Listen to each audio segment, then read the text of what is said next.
Do we really believe it wasn't Frank Lampard the player, Frank Lampard the Stardust, Frank Lampard the articulate football thinker that has been born out of a little bit of mythology because it's Frank Lampard the player?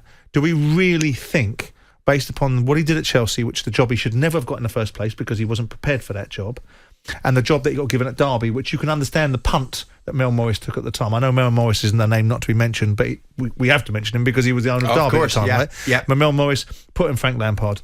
On the basis of those two achievements, which is it? It's like asking Debbie McGee what attracted you first to the millionaire magician Paul Daniels, right?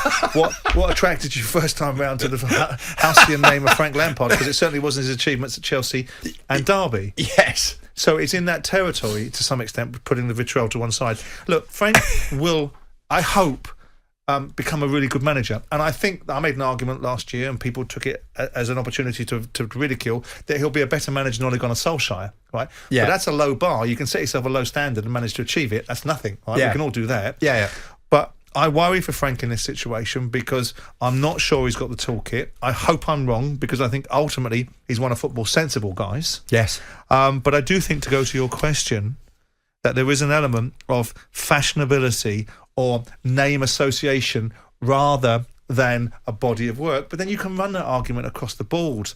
You know, Harry Redknapp once upon a time said that if Eddie Howe had been called Eduardo Suarez, he'd be managing a top four side rather than Bournemouth because of the fashionability of foreign managers at the time. Well, so there is an argument for that. I get it. Let's touch on this. I mean, both the owner, Farhad Moshiri, and Frank were speaking to Everton TV, the appropriate channel, of course, to speak to in that instance, Simon. We're going to hear from Frank in a moment. This was Moshiri, who was quite excited about Lampard's appointment. I think the fact that he's from a footballing family is in his blood. A winner, played at the highest level of the English game. I think he will will give the team an immediate boost. The dressing room would always rise to someone of his character and achievement. And I'll support him with providing the system to support him.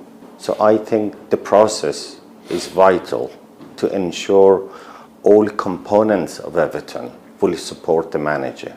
We've got to get behind the manager. Give him that Goodison feeling, that Goodison force. And I think success will come with that. Do you know, that could have been Farhad. I don't know what to say to that. Any of the previous managers, to be quite honest. I don't know what to say to that. I mean, Alan Carr came from a footballing family. His father, Graham, was the head of recruitment at Newcastle. You wouldn't put him as manager of your team, would you? I mean, look, the bottom line is that it's got nothing to do with what footballing family he came in. What you want to hear, and it's Farhad Moshiri telling people that he has got the zeitgeist on what is required.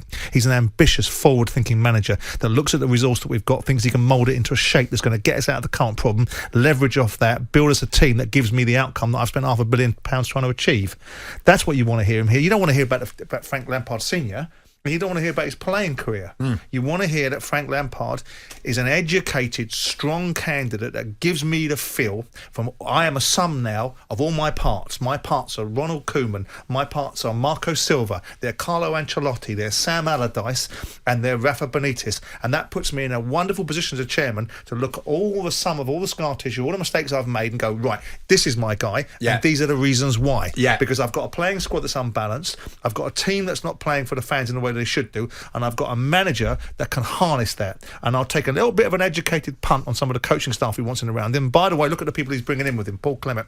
That's what you want to hear your chairman say. Fair enough. Not he comes from a footballing family that once upon a time was a really good player. Well, funnily enough, Frank messaged me this morning. We've got a lot of work to do. I'm ready to go. And he's glad to get Dele Alli over the line. Yeah, for sure. You'd hate to hear him saying, Jesus Christ, I'm dreading waiting for that clown. And then the same Frank spoke yesterday, and he detailed to Everton TV, the appropriate channel to go down, why this job appealed to him.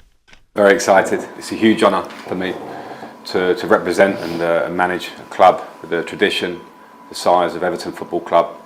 I can't wait to get started. I always had a great feeling whenever I played against Everton as a player, playing at Goodison, felt the atmosphere, felt the passion of the fans.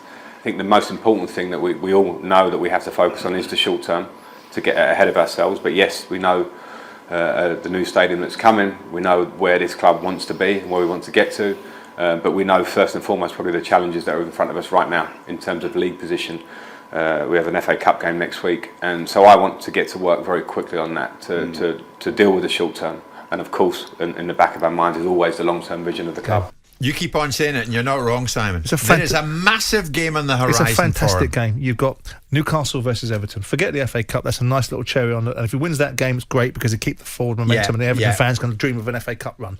But the game, the moment in time, is Newcastle and their big bag of £100 million on new players and all the opportunity that we think they're going to get as a result of it, and Frank Lampard and Everton. That's a fascinating game. That will tell you some of the direction of travel that these two clubs are going to go on. One of them is going to come out of this with a bigger problem. I never really know what I'm going to get from you. Alan Carr is mentioned in one left breath, field, wasn't it? and the magician Paul Daniels. Yeah, there you go. there you go. If he was Paul Daniels was here, I'd make him make you disappear. We are coming up to 12 noon. Jim White and Simon Jordan. Monday to Friday mornings from 10 on AM, on DAB, via the talkSPORT app and on your smart speaker. talkSPORT.